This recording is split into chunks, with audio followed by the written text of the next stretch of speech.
Alright, now we got some strumming going on. So I'm going to do all the strumming patterns to start on G to begin with. So our basic pattern, as it's recorded, is going to go like this.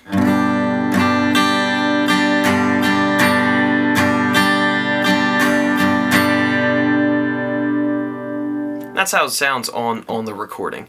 So the strum pattern was down, down, up, down, up.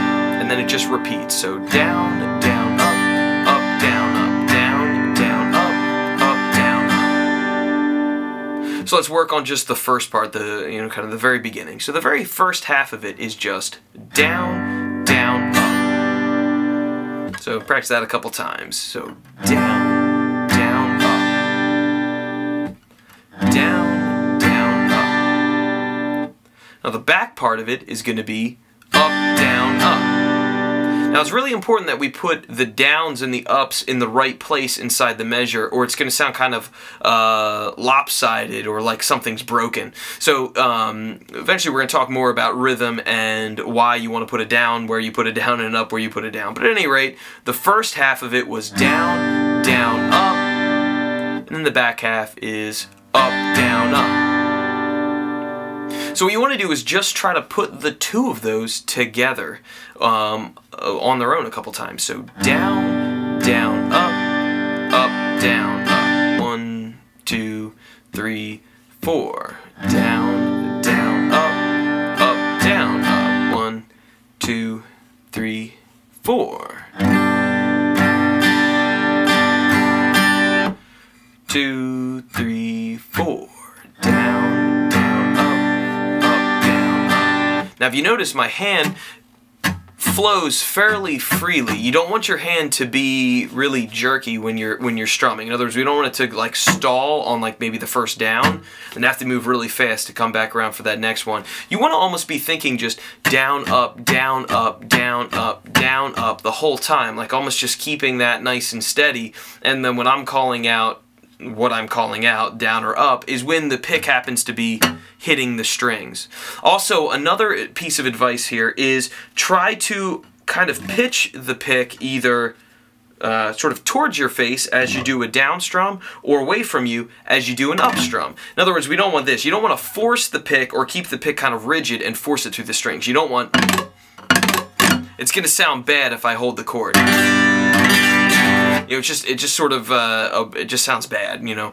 So what we want is the pick to kind of glance off the strings, almost sort of sideways. You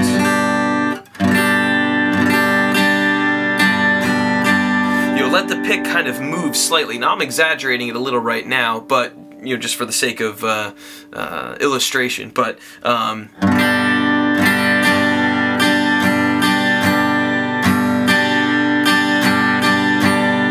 the pick to kind of graze off the sides of the strings, or graze off the side of the pick rather, not the side of the strings.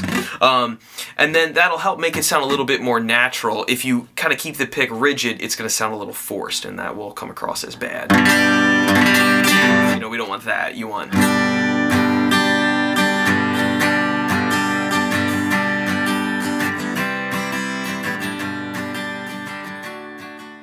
Alright, now that you got that going on, a good idea is to try to extend the amount of time that you play each chord. So do the G chord 4 times through the strumming pattern. Down, down, up, down, up. 2,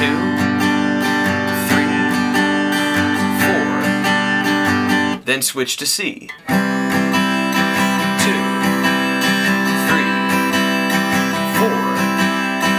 4. Then back to G.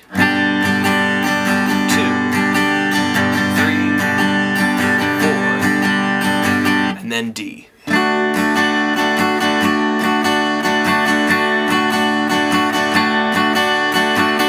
Once that starts to feel comfortable, you finally have reached the point where you have to really focus on the chord change and just getting used to that.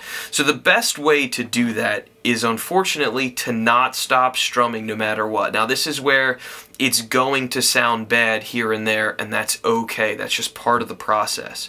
So if you're doing 4 times, 2, 3,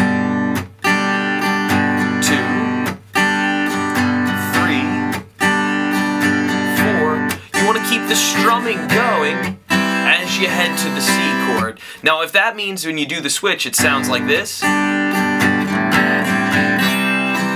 and it's a little ugly on the change, that's totally cool. We want to get used to keeping the strumming going and not letting the strumming stop. Think of the strumming as like the engine that's driving this along. If that seizes up, the whole thing seizes up and then it doesn't sound like anything. So I think a good strategy is to do 4 times per chord on the strumming pattern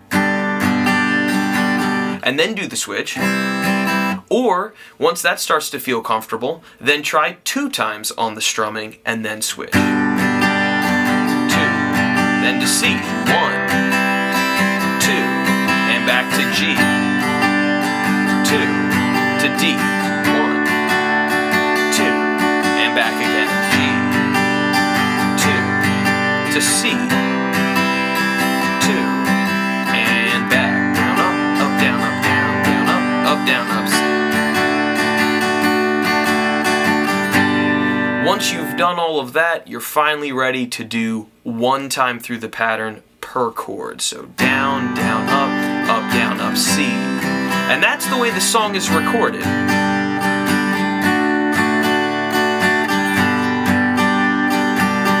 Which is deceivingly challenging, and the song is a little bit faster tempo-wise. Definitely might be really hard to play along with the recording at first. Okay, now that we've got the basic strum pattern out of the way, which was down, down, up, down, up, let's talk about one more little detail that you can add in. Now, if this is a pain in the neck and you can't do it, then just ignore it and move on to the next part. So, the next little detail is just a little percussive thing that I like to add in. It's technically not on the recording, but it's a nice thing to start to get used to applying. So that was adding a percussive element on the second down. So our pattern was down, down, up, down, up, and the percussive part would land on that second down. So down, down, up, down, up. So.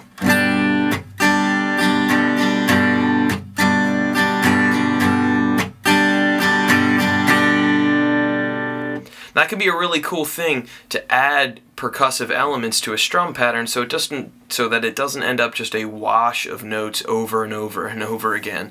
Gives it a little bit more shape, and if you're happen to be playing in like a full band context, that can help you really like lock in with the drums. You know, you could notice that maybe the snare drum normally lands on beat 2, maybe, you know, really accenting beat 2 will bring the rhythm section together tighter, which is a cool little trick. So at any rate, the strum pattern normally, which is down, down, up, down, up, down, down, up, down, up. Or you can add in that little percussive part on the second down. So the way that I did that was I'm just dropping my hand against the strings and really squashing them. I'm not trying to hear notes per se. And then I'm just kind of letting the pick, it's almost like a punching or a twisting sort of motion.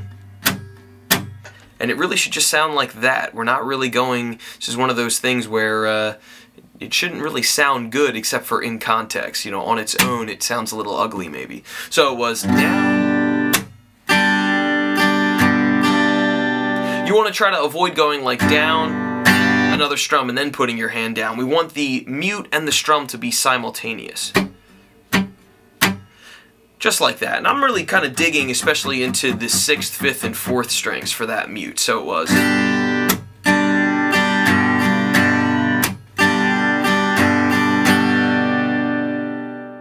So that's our guitar lesson, kind of intro to strumming. If you like the lesson, please hit like and subscribe. Tell friends, family, whatever about the cool channel that you've been checking out. And feel free also to look around our channel and check out the other things that we have from our original band. Our music videos, our EP, Suds for Spuds, is up and available to stream for free as well. So check out that playlist. Bye.